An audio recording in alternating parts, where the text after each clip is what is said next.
All right, everyone. You guys doing good? How are you feeling? Yeah, what? Great. Woo! Okay, thank you so much for continuing to stay on. I know it's been a long day, but I think there were some wonderful, enlightening discussions, and I've learned a lot today, and I feel truly inspired to continue the work, and I hope you do too. And so we're on to our next part of the summit, which is really to bring it all together and to think about next steps. Today is not just about, hey, okay, this is stigma, here it is. It's about, here it is, what can we do, and how do we move forward? And with that, I would like to bring up Dr. Earl Nupsis, Benjamin Robinson, to the podium so he can pull it all together and lead us through that. So glad to see that most of us are back today. Hey, most of us are back today. I'm gonna just provide a little bit of summary from the information that people have told me was learned, shared, and experienced in today's session. And so some of the things that, I know when I started this morning, I outlined about three things in relationship to stigma that I think are important, and I want to reiterate those things that. Particularly as it relates to what you guys have discussed or have possibly learned about today. For those students those individuals, I'm sorry, I have a lecture, I have a final exam to do in like 45 minutes, so I'm sorry for saying students. For those individuals who are new to HIV, and so I outlined three things. One, we want to, today, I hope that many of you, whether you're new to this, or you've been in this for a while, sometimes relearning information or rehearing information is key. And so HIV and AIDS stigma and discrimination is real, and it affects care. It affects how people experience themselves and how they navigate the world. Two, the impact of HIV stigma affects prevalence and the incidence of HIV. And so, since it does that, we need to always be thinking about and coming together and learning things from one another and hearing what are we hearing our patients say is keeping them out of care. And three, what can we do? What can we do to meet the needs of the people that we love, the people that are our friends, the people that are our neighbors? What can we do to better serve our parents, our grandparents, our aunts and uncles? What can we do? And so today's conversation, I hope, spoke to a lot of that. It provided, you learned some things that you learned that you can do to be a better helper. I often talk about, and I talked about this briefly at the beginning, about one time, and Mr. Rogers is one of my mentors, even though he doesn't know me. He was a little boy, and he asked there was an emergency going on. Well, there was a disaster going on, and he said, "Mom, what's going to happen? What do you do? What's the situation?" She said, "Always look for the helpers." And so each and every one of us is a helper. And so it's important that each and every one of us always remember, be constantly thinking about how stigma is keeping people out of care, how stigma is contributing to homophobia, xenophobia, because all of these things together do injustices to people living with HIV and those perceived to be affected with HIV. And so some of the things that people have shared that they've learned today in the sessions is that sometimes data can be stigmatizing, the way that we present data. Always, we know that disproportionately LGBTQ individuals, particularly men of color, or just men in general, are disproportionately affected by HIV. But sometimes we need to be mindful with how we are sharing that information because it can re-traumatize individuals. And so sometimes we have to be mindful of data because data can cause people to feel stigma.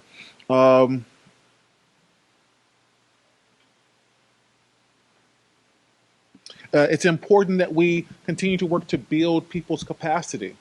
As a health equity strategist, one of the four pillars that I strongly believe in as relates to better serving people is helping to build people's capacity.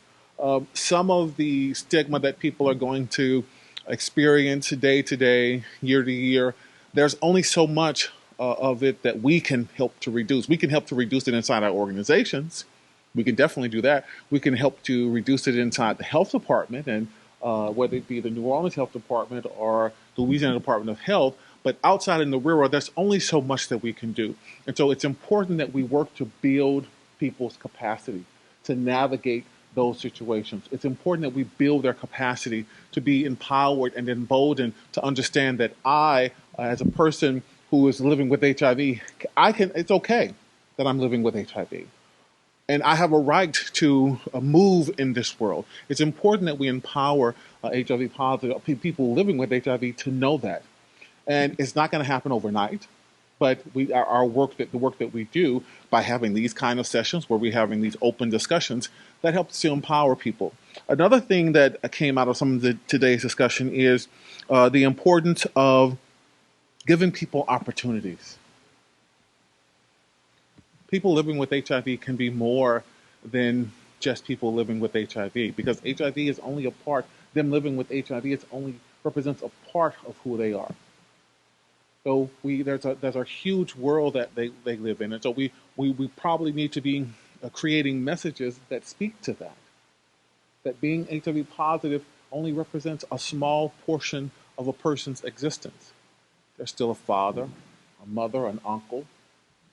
They are people, and so we want to put people first, and so use language and messaging that speaks to that.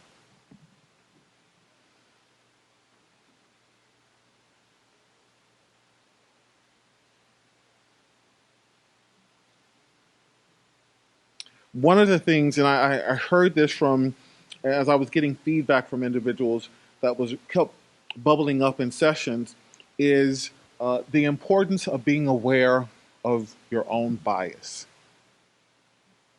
I, as a 47, I don't know where that came from, as a 47-year-old Black, same-gender loving, HIV negative individual, and who's been in public health for a long time, I have biases. I have prejudices. And I don't help anyone, or I don't help the situation by pretending that I do not. I have to own that, be aware of that, because the only way that I can make certain that it doesn't bubble up and affect how I treat people is by being aware of it. And so I saw that was something that, and I'm so glad that a conversation was had around that. Being aware of your biases and not letting them rule you. Because if you are not aware of them and if you're not dealing with them, they will bubble up.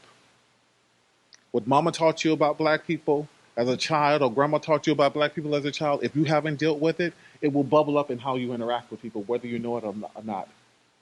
What pastor taught you about LGBTQ individuals, if you haven't dealt with it and have been honest enough in having conversations with yourself about it, and use some techniques to reduce the occurrence of how you interact with individuals based on what you've been taught, it will bubble up and affect how you treat and care for people. So I was excited to see that those kind of conversations were had. And so I want to encourage people, one, to continue to learn all that you can about people, about the world that we live in, about how many of the health inequities, health inequalities, they are a product of people's environments. Let me repeat that. Many of the health disparities, the health inequalities that you see happening, it didn't happen by happenstance. It happens because we live in a system that has perpetuated it and kept it going.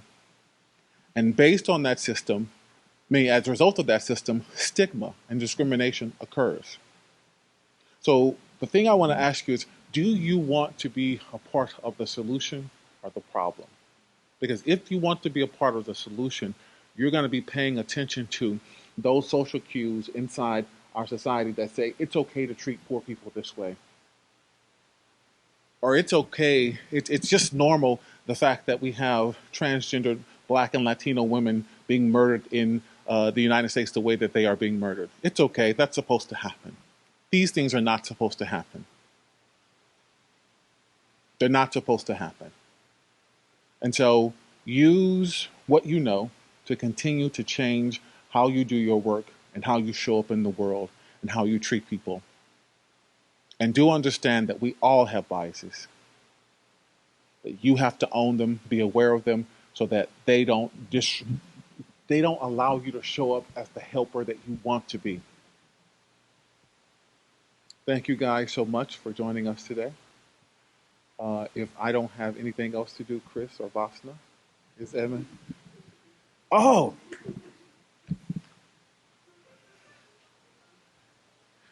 I had to look at your last name. I'm sorry, I forgot. So at this time, I'm going to bring up the Associate Director, Deputy Director for the New Orleans Department of Health, my friend and colleague, Jenny Donovan.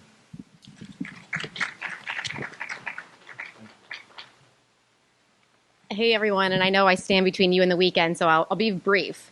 And I do want to say that I'm Jeannie Donovan. I'm Deputy Director of the Health Department. I'm not Dr. Jennifer Avegno, as the agenda says. I just want to say I was really excited when Dr. Avegno asked me to pinch hit for her today. She had a family conflict.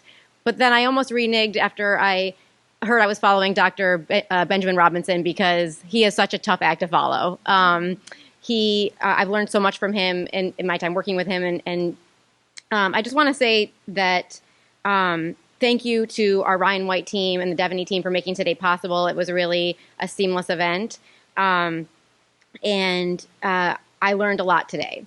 One of the things that I wanted to say in closing is that in one of the sessions I was in, we talked about how stigma is often perpetuated at the dinner table, in small public spaces and conversations where just misconceptions are being said and they're not being challenged. And so as we go into the holidays, you'll probably be at different holiday parties and family events where you may hear comments and things being said that are not accurate or that perpetuate the stigma that then undermines the goals of ending the HIV epidemic.